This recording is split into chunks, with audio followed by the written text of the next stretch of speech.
Assalamualaikum warahmatullahi wabarakatuh. Alhamdulillahirrabbilalamin. Wassalatu wassalamu ala asrofil anbiya'i wal mursalin wa ala alihi wassobihi ajma'in amma ba'du. Mencari ilmu dalam agama Islam adalah sebuah perkara yang wajib. Ilmu ini merupakan bekal dalam menjalani kehidupan. Karena itu, menuntut ilmu tidak diwajibkan hanya khusus untuk kaum muslimin, tapi juga untuk kaum muslimah. Rasulullah bersabda dalam hadisnya, "Tolabul ilmi faridotun ala kulli muslimin wa muslimat," yang artinya menuntut ilmu itu wajib bagi kaum muslim maupun muslimah. Apalagi muslimah ini akan menjadi seorang ibu atau malah telah menjadi seorang ibu, di mana seorang ibu itu memiliki peran sebagai madrasah al-ula atau madrasah pertama bagi putra-putrinya. Ibu yang cerdas insya Allah akan melahirkan anak-anak yang cerdas pula. Karena itu, seorang perempuan juga wajib menuntut ilmu sebagaimana diwajibkan menuntut ilmu bagi kaum pria. Seorang muslimah yang cerdas, dia akan bisa menjadi pendamping yang baik bagi suaminya. Demikian juga, dia akan bisa menjadi guru yang hebat bagi putra-putrinya. Kenapa agama Islam mewajibkan setiap muslimah untuk menuntut ilmu sebagaimana agama Islam memerintahkan kepada muslim untuk menuntut ilmu? Karena ilmu itu merupakan rukun yang sangat penting dalam mengukuhkan iman. Iman itu sendiri merupakan puncak daripada agama kita, yaitu agama Islam. Kedudukan ilmu pada keimanan itu seperti ruh dalam tubuh manusia. Inti kehidupan pada tubuh manusia itu adalah keberadaan ruh. Karena itu, inti dari kehidupan adalah dengan keberadaan ilmu.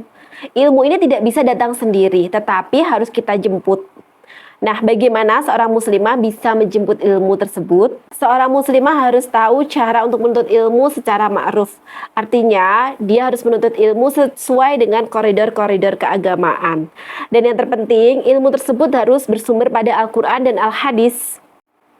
Nah, selain melalui Al-Quran dan Al-Hadis, seorang muslimah juga bisa belajar dari sirah nabawi, kemudian sirah para sahabat dan sahabiyah, sirah Rasulullah, dan kitab-kitab ulama klasik. Sumber-sumber ilmu tersebut akan memperkaya pengetahuan agama baik bagi muslim maupun bagi muslimah. Perlu diingat bahwasanya dalam menuntut ilmu ini kita juga harus menjaga batasan-batasan, antara lain agar kita tidak berkholwat dengan lawan jenis. Jadi harus ditata dulu niatnya, karena kita mengharapkan ridha Allah. Jangan sampai niat baik kita untuk menuntut ilmu justru terkotori dengan niat-niat lain yang justru akan mengundang murka dari Allah.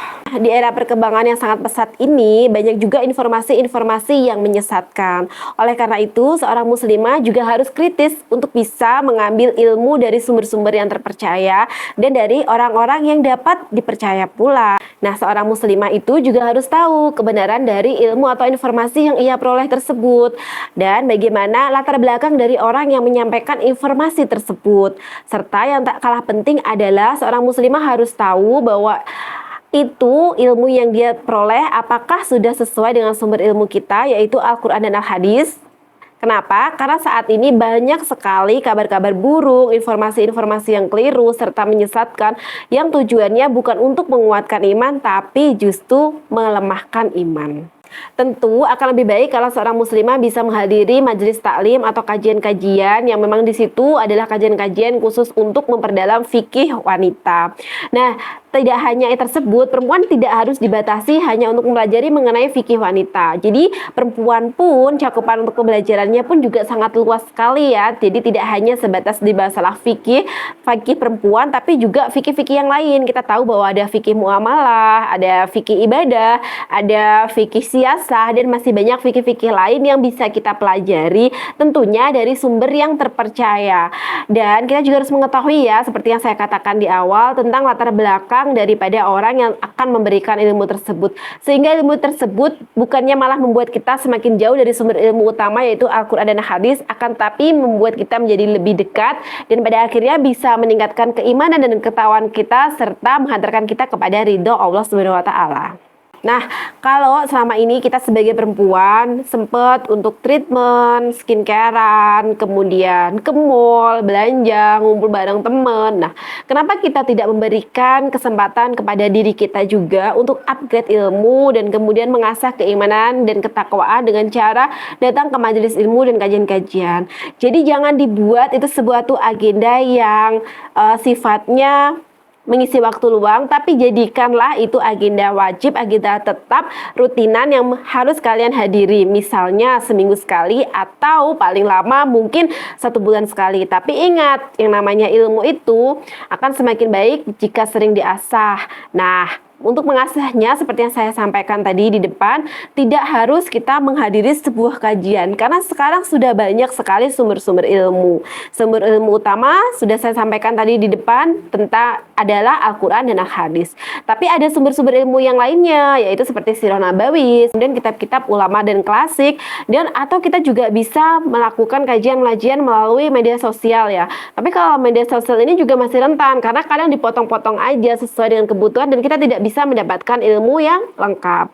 Karena itu untuk mendapatkan ilmu yang lengkap, alangkah lebih baiknya jika kita bisa langsung merujuk ke YouTube misalnya yang memang kadang-kadang ada live YouTube juga kan yang tidak memaksakan atau tidak harus kita tuh hadir di sana secara fisik, tapi kita bisa mengikuti dan menyimak secara utuh dan kita bahkan bisa bertanya juga ya ketika kita mengikuti kajian-kajian yang live seperti itu. Live di kajian ini saat ini juga sangat luas sekali, bukan hanya di YouTube, bisa juga di TikTok, bisa juga di Facebook atau di Instagram. Jadi sekarang alat kita untuk belajar itu banyak sekali, tinggal kita memanfaatkannya untuk belajar atau tidak.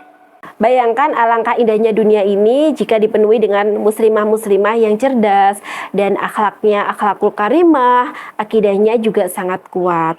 Jadi ilmu dia bisa bermanfaat bukan cuma buat diri dia sendiri, tapi juga buat keluarganya dan buat masyarakat secara luas. Ingat bahwa ilmu adalah salah satu amal jariah yang tidak akan terputus sekalipun kita tidak ada lagi di dunia ini. Insya Allah saldo amalan dari ilmu yang bermanfaat itu akan terus mengalir dan akan memperingan hisab kita di yaumil akhir nanti. Nah, untuk para muslim dan muslimah dimanapun berada, mungkin ada amalan-amalan yang bisa diterapkan juga sebelum belajar agar lebih mudah untuk mendapatkan ilmu pengetahuan. Sebagaimana salah satu ayat berikut ini yang bisa diamalkan sehari-hari agar lebih mudah dalam menyerap ilmu pengetahuan. Nah, mungkin sahabat muslim dan muslimah bisa mengamalkan doa ini di pagi dan sore hari ya. Ini adalah doa untuk memohon ilmu dan amal yang bermanfaat. Bismillahirrahmanirrahim. Allahumma inni as'aluka ilman nafi'an wa rizqan thayyiban wa amalan mutaqabbalah. Yang artinya, ya Allah, sesungguhnya aku memohon kepadamu ilmu yang bermanfaat, rezeki yang baik, dan amal yang diterima. Nah, demikian dari saya, kurang lebihnya saya mohon maaf. Jika ada kebenaran, semua itu dari Allah SWT, dan jika ada kekeliruan, sesungguhnya itu karena kekurangan diri saya sebagai seorang makhluk. Akhirul kalam, billahi taufiq wal hidayah. Wassalamualaikum warahmatullahi wabarakatuh.